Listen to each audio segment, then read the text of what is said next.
سبيل الدموع سبيل مريح تنهدى يا صاحي كي تستريح وبث Assalamualaikum warahmatullahi wabarakatuh. Waalaikumsalam warahmatullahi wabarakatuh. Alhamdulillah, puji syukur kepada Allah Subhanahu wa taala. Sampai dengan malam ini kita masih diberikan rahmat dan hidayahnya berupa kesehatan, kesempatan, iman dan Islam, sehingga kita bisa berhadir malam hari ini guna melaksanakan sholat isya berjamaah dan sholat tarawih serta witir berjamaah. Insyaallah. Salawat dan salam mari senantiasa kita hadiahkan kepada Nabi besar Muhammad sallallahu alaihi wasallam. Mudah-mudahan dengan selawat dan sunnah yang senantiasa kita laksanakan dalam kehidupan kita sehari-hari menjadikan kita adalah umatnya yang mendapatkan rindu dan syafaatnya di yaumil akhir nanti. Amin. Dan saatnya kita akan mendengarkan tausiah dari Ustadz Amarun. Kepada Al Ustadz kami persilahkan dengan segala hormat.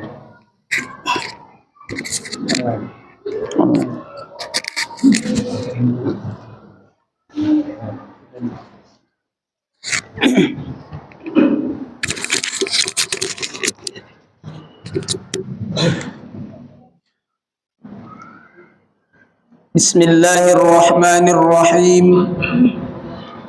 Assalamualaikum warahmatullahi wabarakatuh. Waalaikumsalam warahmatullahi wabarakatuh. Alhamdulillahilladzi arsala rasulahu bil huda wa dinil haqq liyuzhirahu 'ala ad-dini kullihi wa kafa billahi shahida.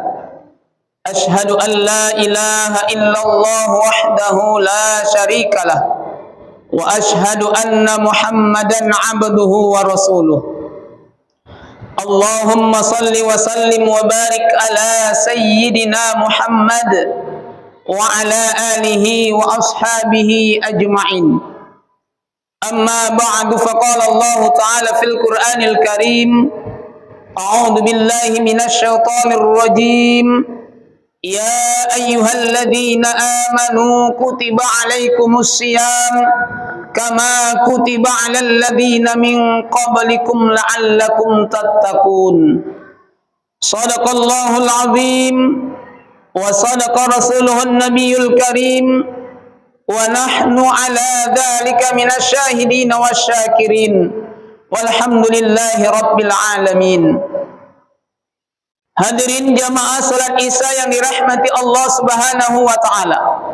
Pertama dan yang paling utama, marilah kita ucapkan puji dan syukur kehadirat Allah Subhanahu wa taala, di mana Allah masih melimpahkan rahmat dan nikmatnya kepada kita. Di antaranya nikmat yang masih kita rasakan sampai saat ini adalah nikmat iman dan Islam, dan juga kesehatan dan kesempatan, sehingga pada kesempatan yang mulia ini kita dapat berhadir di masjid yang kita cintai ini. Mudah-mudahan dengan kehadiran kita pada malam hari ini merupakan atas rasa syukur kita kepada Allah. Semoga dengan rasa syukur itu Allah senantiasa menambahkan nikmat-nikmatnya kepada kita. Salawat dan salam mari kita sanjungkan kepada baginda Muhammad Rasulullah sallallahu alaihi wasallam. Mudah-mudahan dengan selalu kita berselawat kepadanya dengan ucapan Allahumma salli ala sayyidina Muhammad wa ala ali sayyidina wa maulana Muhammad, dan senantiasa kita melaksanakan segala sunnahnya di dalam kehidupan kita sehari-hari. Mudah-mudahan kita tergolong orang-orang yang akan mendapatkan syafaatnya. Amin ya Allah, amin ya Rabbal Alamin. Ayahanda dan ibunda, saudara-saudari jamaah salat Isya yang dirahmati Allah, alhamdulillah dengan izin Allah di malam yang mulia ini kita masih dapat berhadir ke masjid ini. Mudah-mudahan ini atas rasa kesyukuran kita kepada Allah. atas rasa kebanggaan kita kepada Allah, karena Allah masih menyampaikan usia kita di bulan Ramadan yang mulia ini. Ayahanda dan ibunda, saudara-saudari jamaah salat Isya yang dirahmati Allah, pada kesempatan malam hari ini saya akan mengambil tema yaitu sebab ampunan di bulan Ramadan. Bapak Ibu jamaah yang dirahmati Allah, kira-kira dosa kita sama Allah banyak enggak? Banyak Pak. Kalau saya bilang bukan banyak lagi, banyak kali. Nah itulah Pak, saking banyaknya dosa kita kepada Allah. Untuk itu Bapak Ibu jamaah yang dirahmati Allah, khusus di bulan Ramadan ini ada beberapa ibadah yang bisa kita lakukan agar kita mendapatkan ampunan daripada Allah. Yang pertama Bapak Ibu jamaah yang dirahmati Allah, ibadah yang bisa kita lakukan khusus di bulan Ramadan agar kita mendapatkan ampunan daripada Allah, yaitu puasa Ramadan.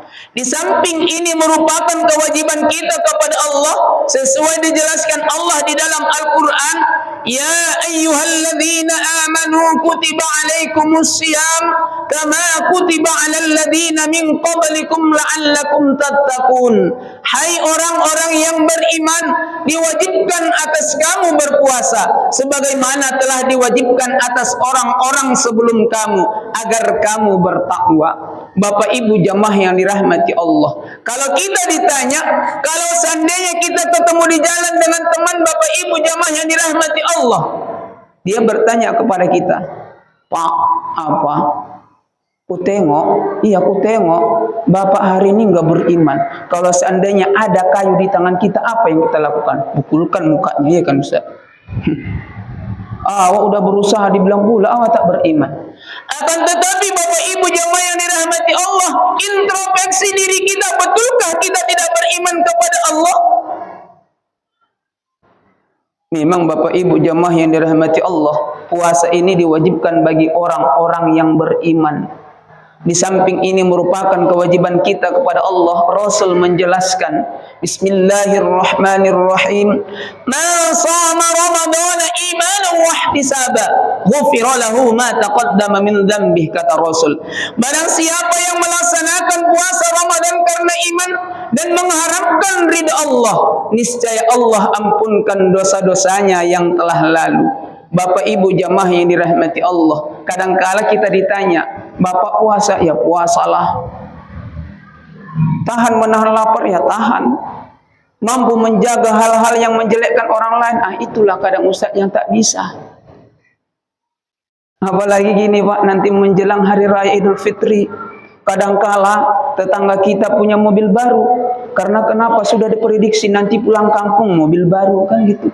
Datang awak sebelahnya, aduh Bapak ini, taunya aku berapa penghasilannya udah punya mobil baru, taunya aku tuh dari mana dapatnya. Awak jelekkan tetangga awak. Seharusnya Bapak Ibu jamaah yang dirahmati Allah, apabila tetangga kita punya mobil baru, kita bersyukur. Kenapa kita harus bersyukur? Kadangkala di dalam kehidupan kita Bapak Ibu, namanya manusia makhluk sosial, makhluk yang saling membutuhkan antara yang satu dengan yang lain. Kadangkala Bapak Ibu awak sakit, awak tak punya kendaraan yang punya roda 2, lantas tetangga punya kendaraan roda 4, mobil. Awak meminta tolong, Pak, minta tolonglah Pak, anak saya sakit darurat, harus dibawa ke rumah sakit. Sementara seminggu yang lalu awak menjelekkan dia. Mampus kau situ, itulah jawabannya. Tapi kalau seandainya kita bersyukur, bangga, saya yakin dan percaya, ayo Pak silahkan, di mana biar dibawakan, kemana? Ini Pak Bu, kita bersyukur. Lalu apalagi yang kedua yang dapat kita lakukan khusus di bulan Ramadan ini agar kita mendapatkan ampunan daripada Allah? Sebentar lagi Bapak Ibu akan kita laksanakan, yaitu sholat tarawih. Kata Rasul, man qama ramadana imanan wa ihtisaba ghufira lahu ma taqaddama min dhanbihi, kata Rasul. Barang siapa yang melaksanakan salat pada malam Ramadan karena iman dan mengharapkan ridha Allah, niscaya Allah ampunkan dosa-dosanya yang telah lalu. Bu, Pak, kita renungi sejenak dari hadis Rasul. Kalau seandainya lah malam hari ini kita sholat tarawih selesainya 10:30 tahan enggak? Tinggal lah Ustaz, kami pun pulang lah gitu ya kan Pak. Tapi kalau kita resapi hadis Rasul, dengan melaksanakan sholat tarawih Allah akan mengampunkan dosa kita. Rasanya tak mungkin lagi kalau seandainya pun 2 jam 3 jam sholat tarawih tak berani awak pulang. Jangan ditengok Pak yang di YouTube 23 rakaat nggak sampai 10 menit selesai. Kalau seandainya lah malam hari ini kita letakkan, kita buat di masjid ini seperti itu, kalau ayah anda besok tak mau dia lagi datang kemari, sakit pinggang. Bayangkan Bapak Ibu jamaah yang dirahmati Allah, surah Al-Fatihah 1 nafas. Bismillahirrahmanirrahim. Amin. Allahu Akbar. Allahu Akbar. Allahu Akbar. Bayangkan Bapak Ibu jemaah yang dirahmati Allah. Kalau itulah yang kita lakukan, kalau anak-anak ini senang kali, lanjut Ustaz, balap Ustaz. Kalau anak-anak kita, tapi kalau sudah usia 60 tahun ke atas, Ustaz, jangan Ustaz, sakit pinggang Ustaz. Jangankan yang usia 60 tahun ke atas, awak aja pun yang usia 40 tahun ini, kalau terlalu cepat gerakan di dalam melaksanakan sholat, capek Pak. Kalau kita Bapak Ibu, kalau saya pribadi, kalau 11 rakaat paling cepat setengah jam, paling cepat. Kalau seandainya nanti cepat lambat kali, bisikkan sama BKM, besok tak datang lagi saya kalau kurang cepat. Iya betul Pak, saya pernah seperti itu, 23 rakaat lebih 1 jam. Kata BKM, ada dibisikkan dari jamaah, Ustaz, lambat kali Ustaz itu gerakannya, lama kali siapnya. Lalu BKM menyampaikan sama saya, Ustaz, kata jamaah Ustaz, lambat kali Ustaz sholatnya. Akhirnya saya sampaikan, ya udahlah Ustaz, tahun depan gak usah masukkan saya lagi. Alhamdulillah gak masuk Pak. Alhamdulillah. Ya daripada awak sholat pun kejar-kejaran. Bayangkan Bapak Ibu, awak mau beribadah sama Allah. Kalau di sini saya yakin dan percaya, kalau seandainya pun 2 jam gak ada yang pulang, paling ibu lah yang bisikkan, udah Ustaz, kalau kami pulang pun nanti tak nampak Ustaz kan depan katanya. Yang jelas Bapak Ibu jamaah yang dirahmati Allah, sholat tarawih ini sholat santai, tenang. Kadang-kadang Bapak Ibu jamaah yang dirahmati Allah, di tempat kami ada itu lagu permintaan Pak. Kalau sholat tarawih ada aja permintaan. Apa kata si Ustaz? Apa Bu? Minta tolong lah Ustaz. Apa itu Bu? Kalau ini kan sholat Ramadan ini, sholat tarawih kerja dari pagi Ustaz. Iya Bu. Sholat tarawih paling cepat selesai jam 9. Paling cepat iya. Carilah Ustaz jemaahnya atau imamnya itu yang kencang-kencang bacaannya, yang cepat gerakannya. Kalau bisa Ustaz, Al-Fatihah itu 1 nafas. Kalau saya lah Pak Bu, diminta pada malam hari ini surah Al-Fatihah 1 nafas, pulanglah dulu saya baru sholat tarawih, daripada saya tak bernapas di depan. Bayangkan Bu, surah Al-Fatihah 7 ayat disuruh 1 nafas. Kalau Ustaz Darwin kita undang kemari, bisa lah Pak. Jangankan 1 surah, 2 surah pun dia mampu. Awak ini Bapak Ibu jamaah yang dirahmati Allah, salat tarawih. Yakinlah Bapak Ibu yang dirahmati Allah, kalau kita melaksanakan salat tarawih ini karena iman, karena Allah, saya yakin nggak terasa capek Bu, nggak terasa kelelahan. Jangan ibu melaksanakan dan bapak melaksanakan salat tarawih karena imamnya, kadangkala ditandain Pak. Oh ini malam Kamis, Ustaz ini cepat, diajak kawan, diajak tetangga. Ayo Bu, ayo. Kenapa? Ayo kenapa? Iya sholat tarawih kita rame-rame malam ini. Iya kenapa rupanya? Iya imamnya kencang ini. Iya betul, iya. Rupanya mulailah sholat isya. Berubah suaranya. Aturan Bismillahirrahmanirrahim agak cepat. Ternyata yang baca agak lambat. Bismillahirrahmanirrahim. Kata ibu itu tadi cepatnya bacaannya. Ini ku dengarkan melagu pula. Surah Al-Fatihah masih ayat pertama sudah hampir 1 menit. Berarti Al-Fatihah 7 menit. Mampus aku ini. Kalau ini mampus lah aku benar nih. Ditengok, ternyata berubah imamnya. Ini karena sholatnya karena imam, bukan karena iman. Begitu sholat tarawih, dimulailah. Selesai Al-Fatihah datang pula imam tuh, habis Quran. Dibacanya Yasin. Yasin. Ya kapan siapnya ini? 1 ayat dibacakannya sampai 83 ayat, kapan siapnya? wal Qur'anil Hakim. Mulailah wak merenung, mikirkan, kok cantik kali lah aku tengok. Ada pula gambar-gambar di masjid ni. Masuk ayat ketiga, pas pula di depan awak ada bapak-bapak yang bajunya bertulisan dilarang tidur di masjid. Oh ya pula. Akhirnya Pak, tak husuk lagi sholat tarawihnya karena terlalu dia memikirkan imamnya, bukan karena iman. Kalau di sini saya yakin dan percaya itu, karena dari tiap tahun ke tahun saya masuk kemari selalu jamaahnya paling banyak. Hari ini yang ku tengok agak sunyi. Kalau biasanya penuh di dalam, ada yang di samping ibu-ibu rame. Ini saya tengok yang di dalam masjid udah terkelam-kelam. Tapi saya yakin dan percaya nanti anak-anak kita masuk membuat kita ramai. Bapak Ibu jemaah yang dirahmati Allah, ini yang kedua. Kira-kira berapa menit lagi ya ceramah ini Pak? Awak nanti suruh-suruh gitu ya. Kita buat 10 menit lagi, cocok Pak? Oh, cocok. Cuma sedikit yang bilang cocok, berarti antara 5 dengan 10 menit lah. Baik Bapak Ibu jemaah yang dirahmati Allah, apalagi yang kita lakukan khusus di bulan Ramadan ini agar kita mendapatkan ampunan daripada Allah. Yang ketiga adalah memberikan iftar, bukaan bagi orang yang berpuasa. Kalau di sini ada dikasih Pak? Ada, alhamdulillah. Syukuri itu Bapak Ibu, tapi kadang-kala dari 1001 ada aja itu memang yang protes. Apanya BKM ini? Kenapa lah Ramadan ini dikasih daftar bukaan? Kalau sempat pula di luar Ramadan dibuat daftar bukaan sama BKM, viral nih. Apa pula yang mau dibuka? Ini karena puasa makanya dikasih daftar bukaan. Kata Rasul, Bismillahirrahmanirrahim. Wa man fattara fihi sha'iman kana maghfiratan lidunubihi wa itqa raqabatihi minan nar. Kata Rasul, barang siapa yang memberikan iftar bukan bagi orang yang berpuasa, niscaya itu sebab ampunan daripada dosa-dosanya dan penebus dirinya dari api neraka. Kita renungi sejenak Bapak Ibu jamaah yang dirahmati Allah. Kira-kira Pak, kalau di masjid ini berapa orang lah satu malam mengantar bukaan? Ada 5 orang. 8 orang, alhamdulillah. Kalau seandainya Pak Bu, setiap orang memberikan bukaan mengantar ke masjid ini dengan harga 100.000. Kita buktikan besok sudah mendengarkan hadis ini biasanya itu tergugah hati untuk mengantar. 100.000 Pak, 8 orang berarti 800.000.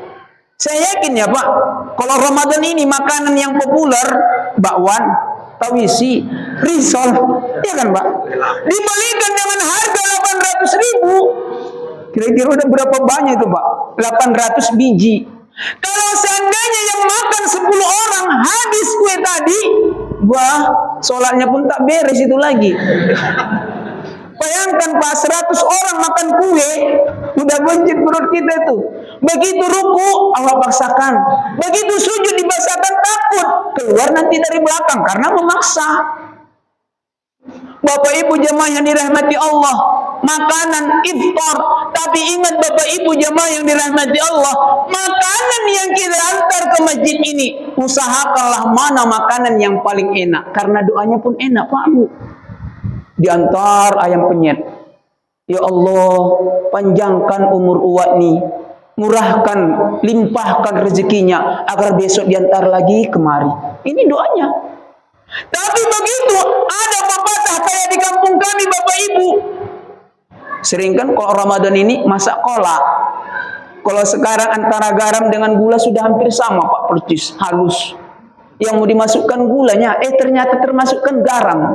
Begitu dirasa asin, panggil anaknya, ucap asam jolo, doaya, pataru jolo kolak kisah untuk masojid, anggo ini pataru anaron sayang. Kira-kira tahu artinya Pak?